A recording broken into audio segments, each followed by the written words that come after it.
The Right Honourable Speaker, Honourable Members of Parliament, on the authority of His Excellency President Nana Addo Akufo-Addo, I present to you the mid-year fiscal policy review of the budget statement and economic policy of the Government of Ghana for the 2024 financial year. The mid-year fiscal policy review presentation is in fulfillment of Section 28 of the Public Financial Management Act 2016 Act 921. Mr. Speaker, this statement is an abridged version of the mid-year fiscal policy review of the budget statement and economic policy for the 2024 financial year. I respectfully request that the entire mid-year fiscal policy be captured in the Hansa. Mr. Speaker, I want to begin this mid-year policy review by expressing my gratitude to His Excellency, the President and Commander-in-Chief of the Ghana Armed Forces, Nana Addo Akufo-Addo, for appointing me to serve as the Finance Minister, especially at this critical time in our nation's history. It is such an honor and privilege to serve in this capacity, and I'm grateful for the opportunity. As the Member of Parliament for Karaga and one of your own, I wish to also express my profound appreciation to you, Right Honourable Speaker and Honourable Members, for the immense support I have received since I assumed office as Minister for Finance. I will continue to rely on the full cooperation of the House as we work together to serve our country. Growing up as a young boy in Ababu, Tamale, it never crossed my mind that I will one day stand before you to address this august House in this capacity. The young people out there should therefore know that, especially those sitting in the public gallery, that it is possible with hard work. It is possible with hard work, dedication, and by the grace of God, all of you have limitless opportunities to serve our country. Mr. Speaker, the last 2 years have been extremely challenging globally, and Ghana has not been an exception. The difficult economic environment has truly affected businesses and families, particularly the vulnerable in our society. These challenges have severely affected households, increased cost of living, and limited the creation of job opportunities. Our young people continue to seek employment opportunities beyond what the state can provide. Mr. Speaker, it has indeed been a difficult time, and I deeply empathize with our fellow Ghanaians. Mr. Speaker, over the last 2 years, government has embarked on a number of decisive measures to get us back on the path of fiscal consolidation, economic stability, and growth. And I'm happy to note that these policies we have implemented are yielding the expected results. Growth continues to exceed our expectations. The 4.7% growth rate reported by the Ghana Statistical Service for the first quarter 2024 exceeds the 3.1% recorded in the same period in 2023. Inflation is declining. End-June inflation rate of 22.8%, a reduction of 31 percentage points from the December 2022, which confirms the target of 15% by end 2024 is possible. Exchange rate has largely stabilized compared to December 2022, despite the recent pressures. The 18.6% depreciation rate to the US dollar as of June 2024 represents an improvement over the 22% recorded for the same period last year. And gross international reserves reached 3.1 months of import cover as at end June 2024, against 2.5 months of imports cover in the same period last year. Mr. Speaker, it is evident that we are on the right trajectory. The economy is rebounding stronger than anticipated. The choices we've made and the policies we are implementing are yielding results. We've reversed the negative trends. All the indicators are looking better. I want to assure you that we will stay on this path and continue to make the right choices.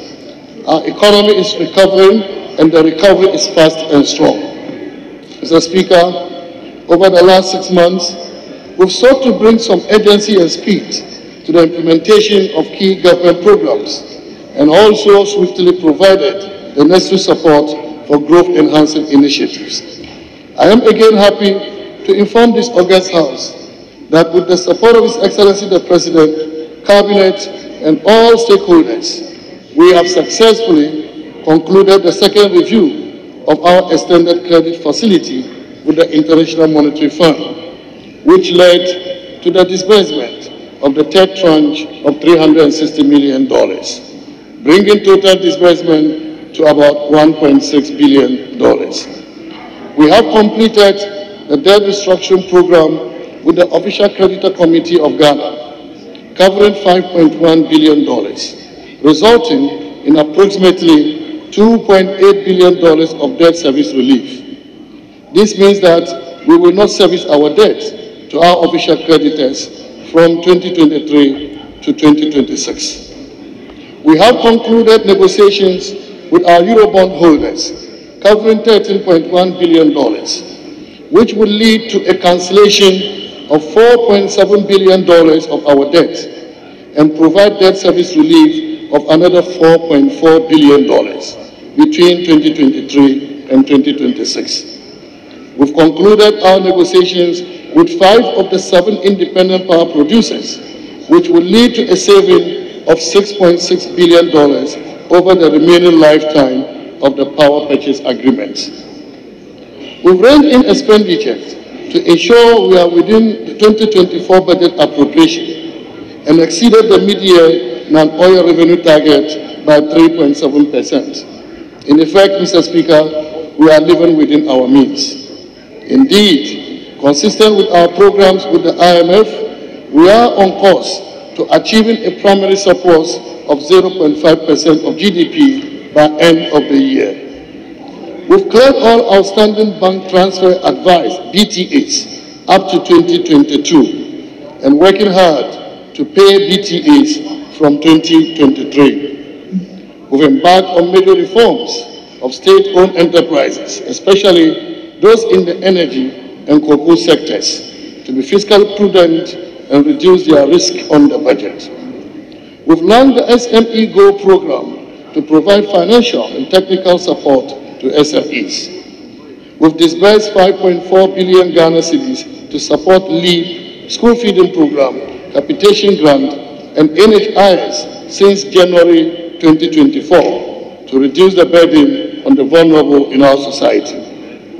We've spent about 1.5 billion Ghana cedis to support 1,488,575 students under the free senior high school program between January and June this year. We've paid about 12 billion Ghana cedis to bondholders under our domestic debt exchange program since February to demonstrate our commitment to the program. Mr. Speaker, we've invested almost 10 billion Ghana cedis in the road sector since January 2024 to enhance transportation and spur growth. I can also confirm that government has secured equipment to complement the efforts of our local authorities in improving community roads nationwide. Mr. Speaker, in line with our commitment to infrastructure development, we continue to make progress on projects such as Konfanoti Teaching Hospital, Ofanko Nsawam Road, Keta Water Supply, Obichibi Lamte, and Flower Pot interchanges, the 3 bypasses on the Kumasi-Accra Highway, and the Tema-Mpakadam Railway Line. We've completed the Prempeh the First International Airport in Kumasi and the Yakubu Tali International Airport in Tamale. Agenda 111 hospitals are at various stages of completion. We have completed the Afari Hospital in Kumasi and many other hospitals across the country. To advance our digitalization drive and expand our unique identification system, we've invested about 135 million Ghana cedis in the National Identification Program since January 2024. Mr. Speaker, this significant progress has been underpinned by an environment of enhanced and inclusive engagements with key stakeholders.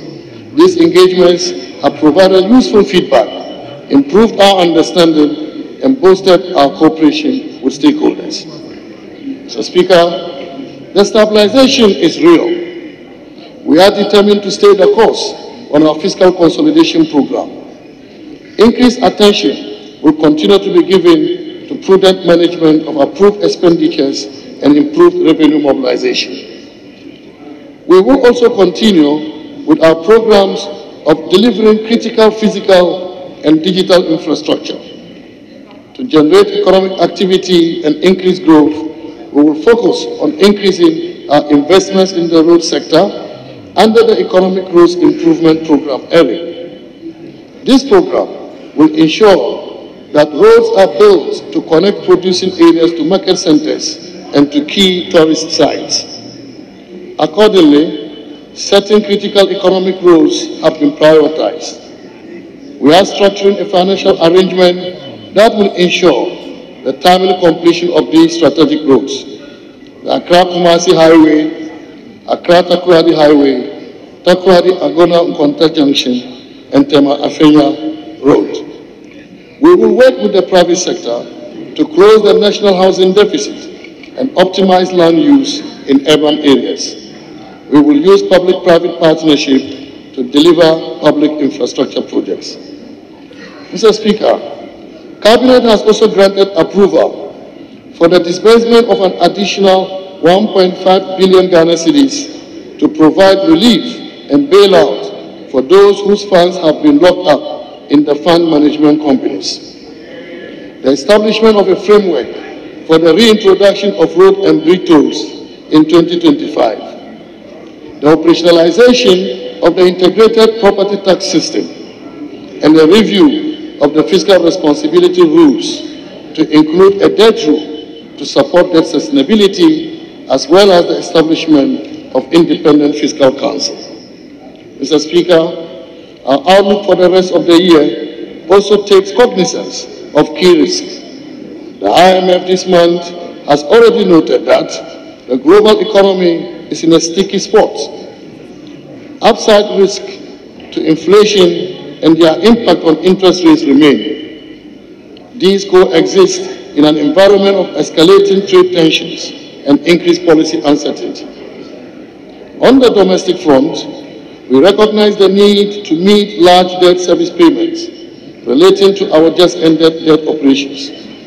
We will continue to review the performance of key SOEs and engage stakeholders to decisively mitigate their risk.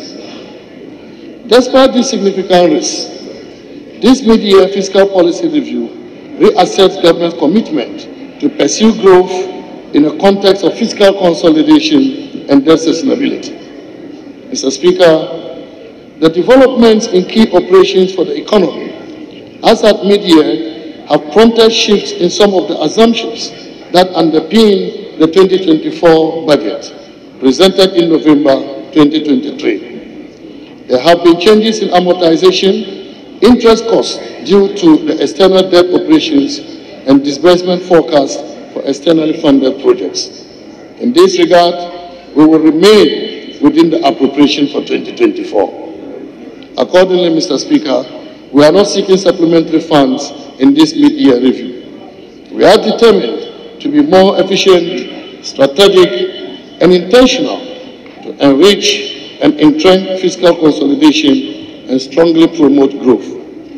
Mr. Speaker, in today's presentation of the mid-year policy review of government, I'll provide updates on the following key areas: an update on the macro and fiscal performance for the year 2023, a review of the implementation of the 2024 budget for the first half of the year, the current economic developments and outlook, progress made on the implementation of key government policies, particularly of the IMF-supported PCPEG, the status of Ghana's debt restructuring program, efforts at pursuing growth and development within a stable macroeconomic environment, and the status of implementation of government programs, among others. Mr. Speaker, global growth projections indicate a moderation from 3.5% in 2022 to 3.3% in 2023. This trend is expected to vary slightly into 2024, with a growth of 3.2% and 3.3% in 2025, according to the July 2024 update of the World Economic Outlook. The forecast for sub-Saharan Africa point to an uptick from 3.4% in 2023 to 3.7% and 4.1% in 2024 and 2025 respectively. This growth trajectory is supported by the reversal of earlier anticipated weather-related shocks and ongoing improvements in supply conditions. Mr. Speaker, global headline inflation is expected to decline from 6.7% in 2023 to 5.9% in 2024, and further to 4.4% in 2025. This is according to the World Economic Outlook update for July 2024. In the sub-Saharan Africa region, headline inflation is projected to be dynamic, and the Russia-Ukraine conflict, we observe some encouraging developments. We witness a gradual shift towards economic stabilization, with most key macroeconomic indicators showing signs of improvement, including growth, proving to be more resilient and robust than initially programmed. Mr. Speaker, provisional 2023 GDP statistics published by the Ghana Statistical Service in April 2024 indicate that growth of the economy in 2023 was more resilient than projected. The economy expanded by 2.9% against a target of 1.5%, whilst non-oil GDP grew by 3.3%. In the first quarter of 2024, growth was 4.7%, the highest growth recorded since the second quarter of 2022. This growth largely reflected an expansion in the industry sector, which recorded a growth of 6.8%. Mr. Speaker, headline inflation decelerated significantly to 23.2% as at end December 2023, representing 31.4 percentage points reduction from the peak of 54.6% recorded in December 2022. In June 2024, headline inflation declined to 22.8%. The decline in price pressures was broadly driven by tight monetary policy stance, ongoing fiscal consolidation of government, and low volatility of transport fares due to stable crude oil prices. Mr. Speaker, in 2023, interest rates broadly showed downward trends at the shorter end of the yield curve, whilst rates at the longer-dated segment of the market remained stable.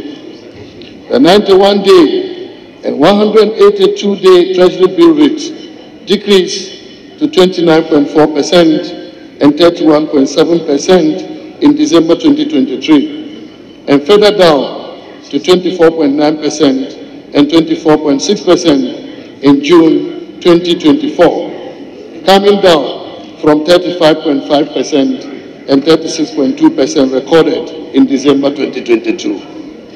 Mr. Speaker, the banking sector rebounded in 2023 with an improved balance sheet performance in December 2023 on the back of increased liquidity flows from deposits and shareholders' funds. Total assets increased by 29.7% to 274.9 billion Ghana cedis as at end December 2023. Total investment also increased by 47.5% to 100.2 billion Ghana cedis, driven by the bank's reallocated portfolios towards short-term investment in response to the increase in short-term money market rates. Mr. Speaker, developments in Ghana's external sector in 2023 was marked by a general reduction in external payments, resulting in a current account surplus and reduced capital and financial account outflow. Consequently, the overall balance of payment recorded a surplus of $461.6 million. The current account improved to a surplus of $1.41 billion, driven by a strong growth in remittances as the reforms in the fintech ecosystem started to yield positive results. Mr. Speaker, for the first half of 2024, the trade balance recorded a provisional surplus of $1.81 billion, higher than the outturn of $1.6 billion recorded in the corresponding period of 2023. This was the result of a larger increase in exports, which outweighed the increase in imports. The improved trade surplus, together with an even stronger growth in remittances and the lingering reduction in income payments due to the debt standstill, resulted in larger current account surplus of $1.28 billion, and this is 1.5% of GDP. This is recorded in the first half of 2024. This compares with a current account surplus of $863 million, 1.1% of GDP, registered in the same period a year ago. Mr. Speaker, gross international reserves stood at $5.9 billion, equivalent to 2.7 months of import cover for goods and services at the end of December 2023. Our reserves further increased to $6.9 billion, equivalent to 3.1 months of import cover at the end of June this year. Mr. Speaker, the Ghana cedi experienced a relatively moderate depreciation against major international currencies in 2023 compared to the previous year. Cumulatively, the Ghana cedi depreciated by 27.8%, 31.9%, and 30.3% against the US dollar, the pound sterling, and the euro, respectively, in 2023. In the first half of 2024, the cedi depreciated by 18.6%, 17.9%, and 16% against the US dollar, the pound sterling, and the euro, respectively. This compares to a depreciation of 22%, 26.3%, and 23.8% against the US dollar, the pound sterling, and the euro, respectively, in the first half of last year. Mr. Speaker, government fiscal operations for 2023 shows significant improvement in the fiscal balances, demonstrating an effective fiscal consolidation with the primary balance on commitment basis reducing by over 4 percentage points of GDP in 2023 relative to 2022. The fiscal performance for 2023 is presented within the context of the revised 2023 overall deficit on commitment basis, which has a target of 5.7% of GDP, with a corresponding primary deficit of 0.5% of GDP. On cash basis, the revised 2023 overall deficit target was 6.4% of GDP. Overall budget deficit on commitment basis was 31.5 billion Ghana cedis, 3.7% of GDP, compared to the mid-year budget target of 49 billion Ghana cedis, 5.7% of GDP. Primary balance on commitment basis was a deficit of 2.2 billion Ghana cedis, 0.3% of GDP, which was an improvement over the deficit target of 4.1 billion Ghana cedis, 0.5% of GDP, and a significant improvement from the deficit 4.3% of GDP recorded in 2022. The overall budget balance on cash basis was a deficit of 28 billion Ghana cedis, 3.3% of GDP, which is much lower than the target of 55 billion Ghana cedis, 6.4% of GDP, and down from the deficit of 10.6% of GDP recorded in 2022. Primary balance on cash basis was a surplus of 1.4 billion Ghana cedis, 0.2% of GDP, which is an improvement compared to the deficit target of 10.1 billion Ghana cedis, that is 1.2% of GDP, and the deficit 3.2% of GDP recorded in 2022. Mr. Speaker, provisional data on government fiscal operations for the first half of 2024 indicates that revenue mobilization and expenditure execution were broadly in line with the target, resulting in an overall budget deficit on commitment basis of 21.3 billion Ghana cedis. This corresponding primary balance on commitment basis was a deficit of 2.3 billion Ghana cedis, that is 0.2% of GDP, compared to the deficit target of 2.4 billion Ghana cedis, also 0.2% of GDP. Mr. Speaker, the overall cash budget deficit was 36.1 billion Ghana cedis, 3.4% of GDP, compared with the deficit target of 35.2 billion Ghana cedis, 3.3% of GDP. The corresponding primary balance on cash basis was a deficit of 17.1 billion Ghana cedis, 1.6% of GDP, compared with the period target of 8.8 billion Ghana cedis, 0.8% of GDP. Mr. Speaker, total revenue and grants for the first half of 2024 amounted to 74.7 billion Ghana cedis, 1.9% below the target of 76.1 billion Ghana cedis.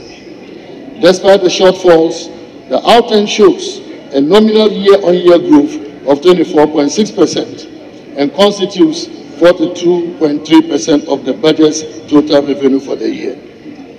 The revenue performance was mainly driven by the strong performance in non-oil tax revenue and non-oil non-tax revenue, which partly offset the shortfalls in oil receipts for the period.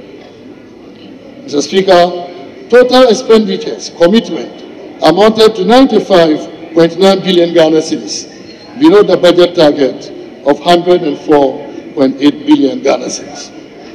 Mr. Speaker, as at end December 2023, the provisional central government and guaranteed debt in nominal terms was 608.4 billion Ghana cedis. This was made up of 351.1 billion Ghana cedis and 257.2 billion Ghana cedis for external and domestic debt, respectively.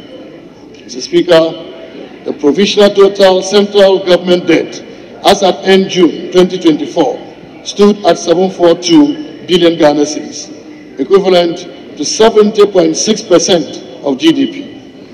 This indicates an increase of 22% due to the effect of the cedi depreciation and disbursements from creditors. The stock consists of external debt of 452 billion Ghana cedis and domestic debt of 290 billion Ghana cedis, representing 60.9% and 39.1% of the total debt stock, respectively. As a percentage of GDP, external and domestic debt represented 43% and 27.6%, respectively. Mr. Speaker, Ghana's medium-term macroeconomic and financial outlook and prospects remain positive and favorable, despite the challenging global environment. The ongoing improvement in the implementation of the IMF-supported post-COVID-19 program for economic growth reinforces our commitment to navigate through global uncertainties and address domestic challenges. Government's unwavering dedication to maintaining macroeconomic stability, promoting investment, and enhancing social protection programs continues to re-echo our objective of building back better. Mr. Speaker, it has become necessary to revise the 2024 macroeconomic framework due to recent domestic and global economic developments including the impact of the debt restructuring.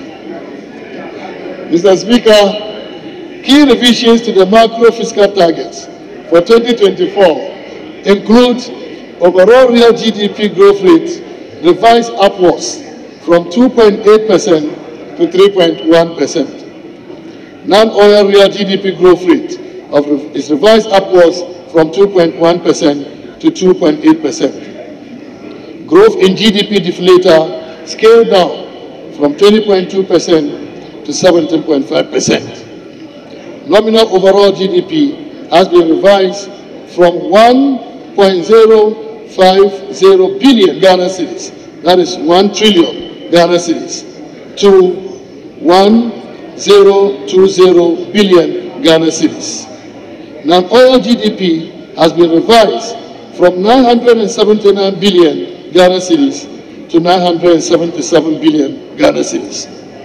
End-period head inflation remains unchanged at 15%. Primary balance on commitment basis is maintained at a surplus of 0.5%. And gross international reserves, including oil funds and encumbered or pledged assets, to cover no less than 3 months of imports.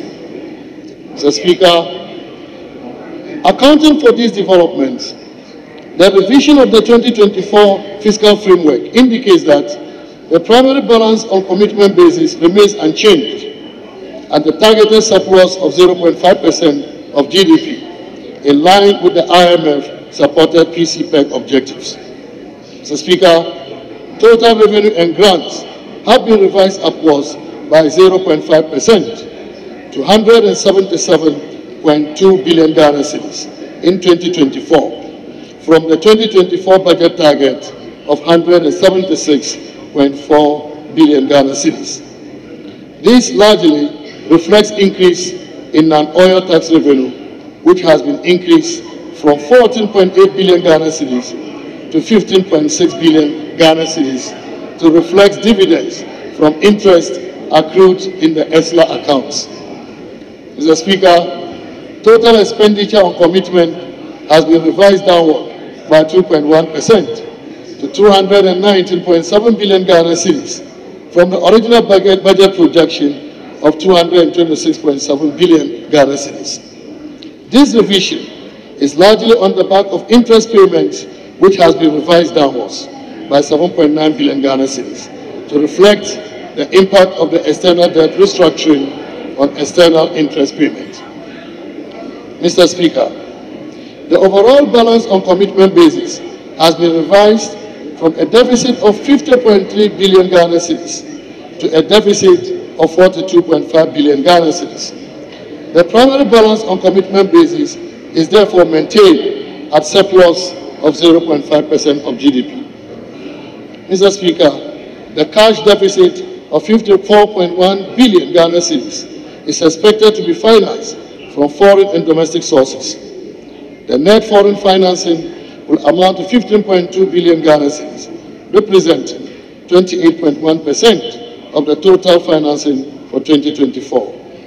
Foreign financing will include disbursements from the second and third tranche of the IMF program and the World Bank Development Policy Operation Funding. Mr. Speaker, the domestic financing will amount to 38.9 billion Ghana cedis, representing 71.9% of the total financing in 2024. This is expected to be sourced from the issuances of debt at the short end of the domestic market and inflows from Ghana Petroleum Funds.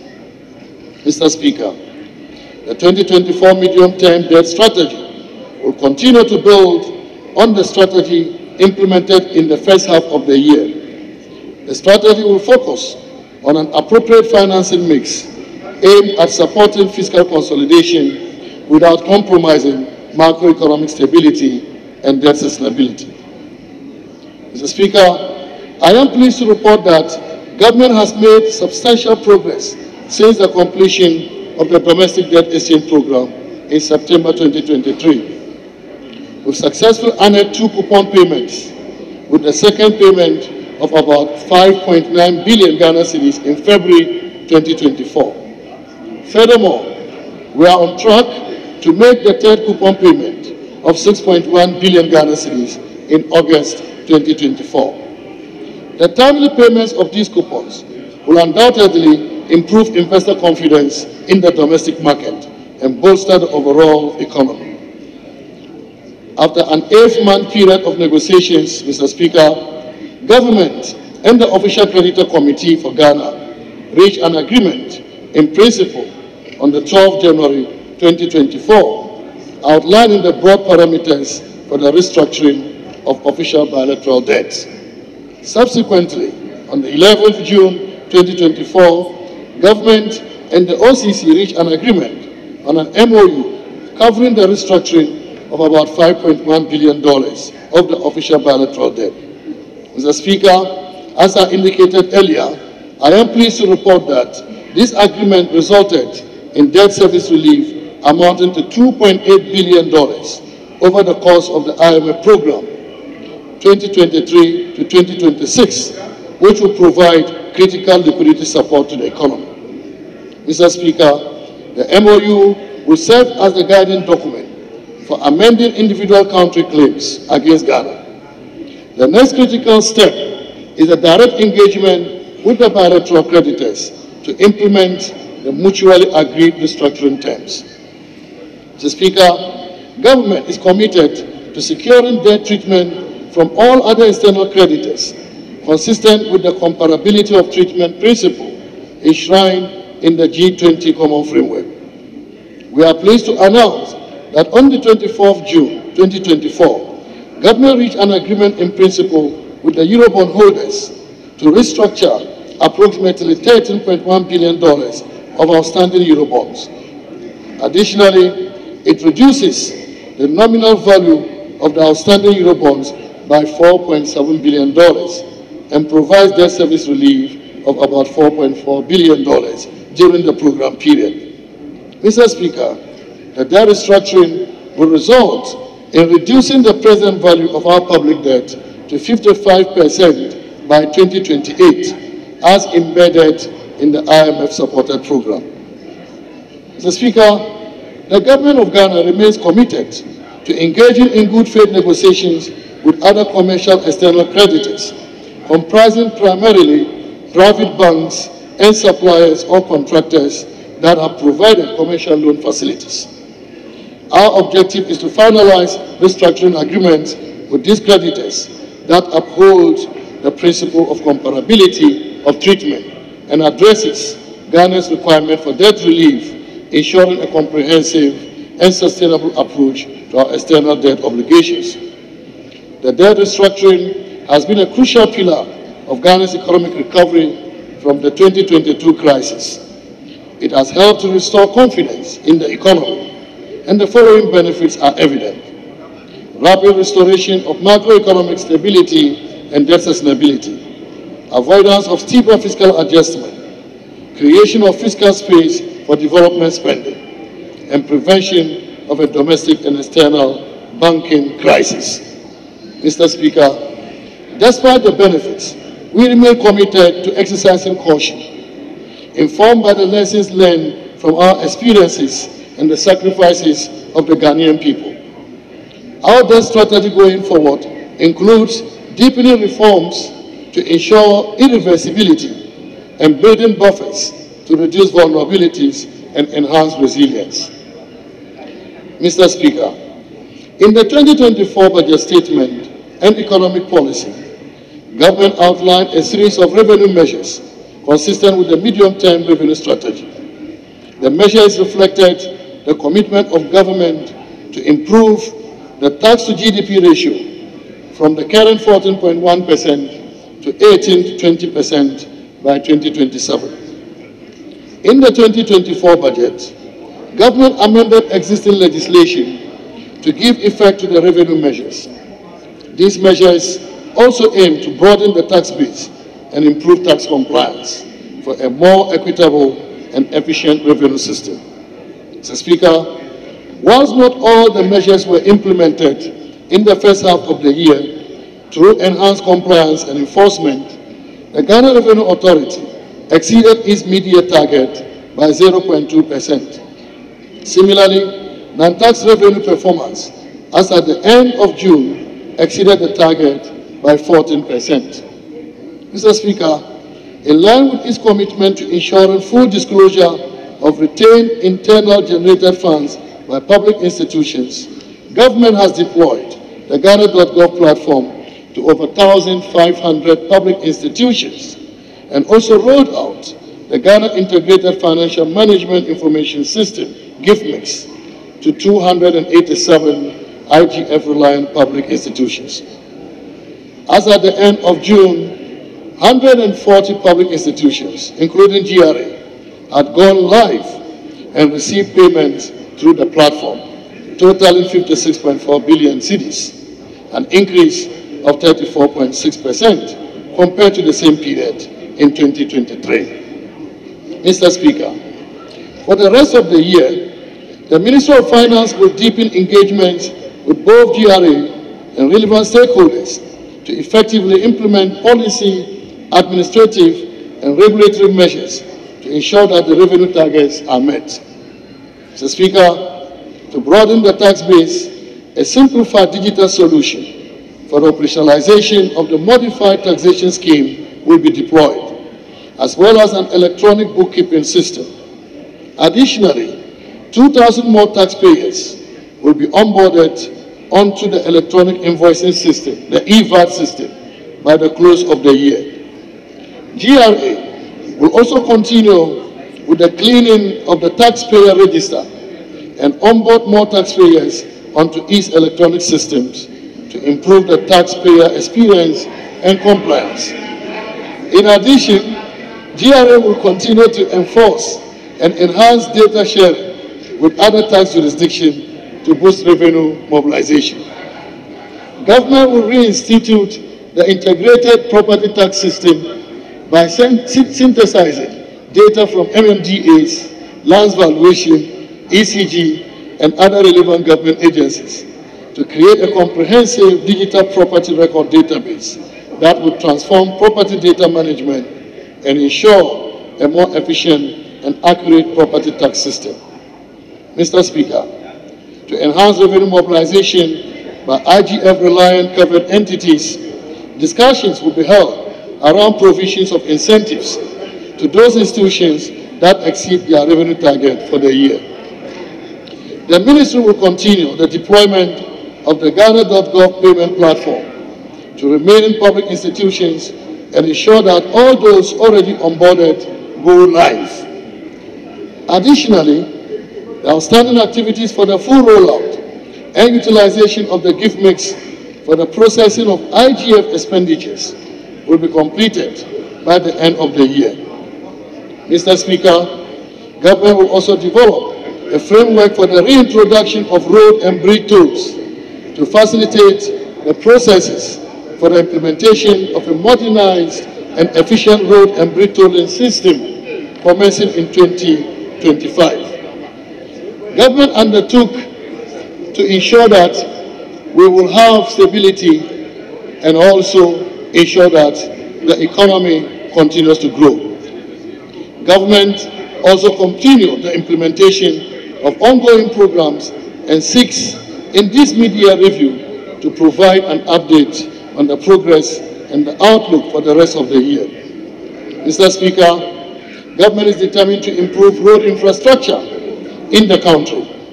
This has been done through the construction of new roads and the upgrade and maintenance of old ones. The rehabilitation and maintenance of road infrastructure nationwide are at various stages of completion.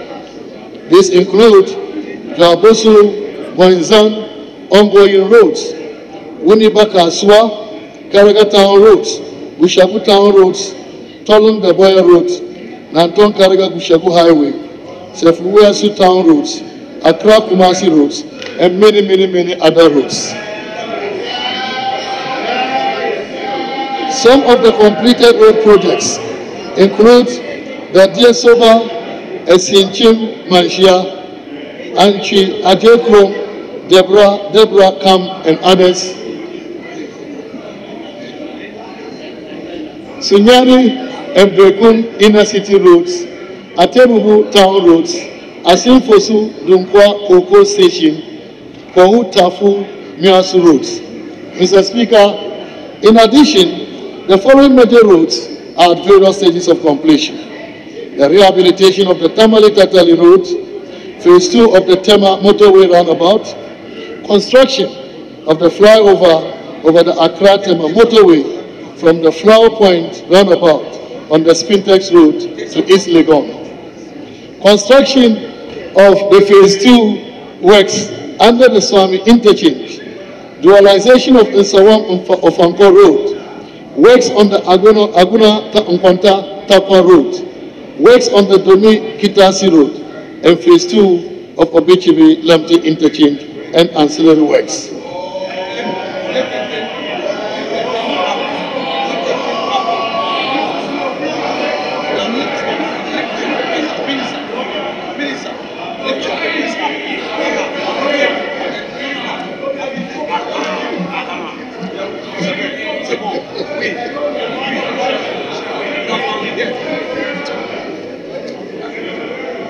Mr. Speaker,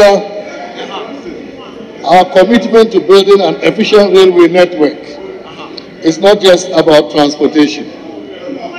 It is about fostering economic growth, creating jobs, and enhancing connectivity throughout our nation. The Nsawam-Accra Tema railway line is completed and in use. The construction of the iconic Tema to Mpakadam railway line is 99% complete and is expected to be fully completed this year. The construction of the Kodokrom-Manso section is expected to be completed before the end of 2024.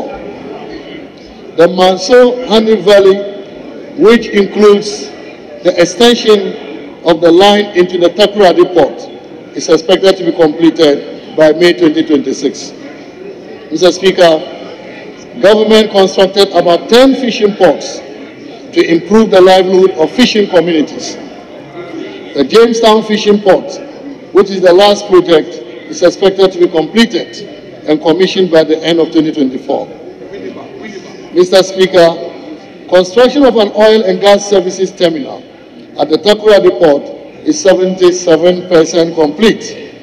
In addition, construction of Phase 1 of the Bonkara Integrated Logistics Terminal is about 70% complete. Mr. Speaker, government, in collaboration with its social partners, has developed a draft labor bill 2024 to strengthen labor administration and regulation of the world of work.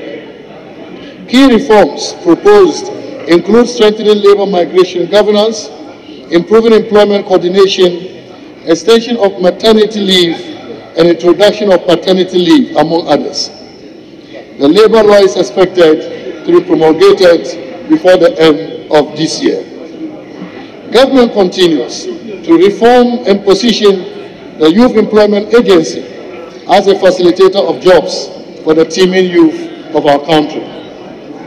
In the first half of the year, about 90,000 beneficiaries were engaged, including 15,000 youth in community policing, 6,000 youth in community health, 1,500 in prison services, and 2,100 youth in garment and apparel. Mr. Speaker, as part of the preparation towards the conduct of the 2024 presidential and parliamentary elections, the Electoral Commission registered voters in 268 district offices and 775 electoral areas. The Commission also compiled the special voters list and managed applications for vote transfers and proxy voting. Mr. Speaker, during the first half of 2024, the National Commission for Civic Education carried out sensitization and awareness creation for a total number of 3.1 million people regarding the peaceful conduct of the 2024 general election. Mr. Speaker, as part of activities to effectively coordinate security coverage for the electoral activities this year, the Police Service has established the Police Election Security Secretariat under the authority of the National Election Security Task Force. Mr. Speaker, in line with our commitment to upholding the rule of law, we have constructed a 12-story state-of-the-art law house to accommodate the Office of the Attorney General and Ministry of Justice. This significant project, originally initiated by His Excellency the President during his tenure as Attorney General in 2001, was officially commissioned by him on June 10, 2024. Mr. Speaker, there has been a consistent reduction in irregularities reported by the Auditor General since 2020. Between 2022 and 2023, irregularities reduced by 32%, amounting to savings of about 5.2 billion Ghana cedis. Also, due to the policies, guidelines, and the PFM measures implemented by the Ministry of Finance, about 99.26% of all irregularities identified in 2023 by the Auditor General are recoverable. The Ministry of Finance is working with the Internal Audit Agency, the Internal Audit Bureau, and audit committees to recover these amounts. Mr. Speaker, this economy has been anchored on the entrepreneurial spirit of our SMEs over the decades. They employ 80% of our people and contribute about 70% to GDP. However, SMEs continue to have challenges regarding access to finance, widening skills gaps, limited access to technology and digital infrastructure, and regulatory constraints as well. Mr. Speaker, as I indicated earlier, the SME Growth and Opportunity Program, SME Go, has been launched to connect SMEs with resources, expertise, and opportunities. Altogether, we've mobilized about 8.2 billion Ghana cedis through Development Bank Ghana, Ghana Exim Bank, Ghana Enterprise Agency, and other partners for SMEs to grow and increase competitiveness in regional markets. We are grateful to the IFC for the $400 million and to the Africa Development Bank for the $45 million support provided towards this program. We will also continue our collaboration with key institutions such as the Ministry of Trade and Industry, the Ghana Commodity Exchange, the Venture Capital Trust Fund, GESA, NEP, MASLOC, and YEA to support the SME ecosystem in this new era of SME development. Mr. Speaker, we prioritize the agricultural sector due to its far-reaching impact on the economy and livelihoods. To improve our food security, we are implementing the Enhanced Planting for Food and Jobs Phase 2. Through this program, we introduced the input credit system and adopted technology-driven platforms, enabling farmers and value chain actors to operate transparently and efficiently. Mr. Speaker, to support the private sector in enhancing fish and aquaculture production, we've scaled up the supply of premixed fuel since January 2024. Additionally, we are also partnering with private enterprises and are providing employment to about 10,000 people to expand and venture further into aquaculture. Mr. Speaker, government has remained focused on expanding the economic enclave projects under the Ghana Cares program. We secured 50,000 acres of land to ensure security of tenure and de-risk agricultural investments, thereby attracting private sector involvement in the cultivation of rice, maize, soya, poultry, grains, vegetables, and animal husbandry. At the Kusuya EEP in the Greater Accra region, government has taken significant steps to de-risk private sector operations for the cultivation of rice, including the completion of 18 kilometers of feeder routes from Tripoli Junction on the main Accra-Ada route to the enclave, extension of 18 kilometers electricity to the enclave, development of a 20-kilometer irrigation canal for consistent water supply and year-round farming. Additionally, we have trained about 500 youths on agricultural entrepreneurship through a $6.1 million partnership with the MasterCard Foundation. These investments have Honorable Minister, may you just have a short break. I will suspend. Thank you, Mr. Speaker. Sitting for 5 minutes.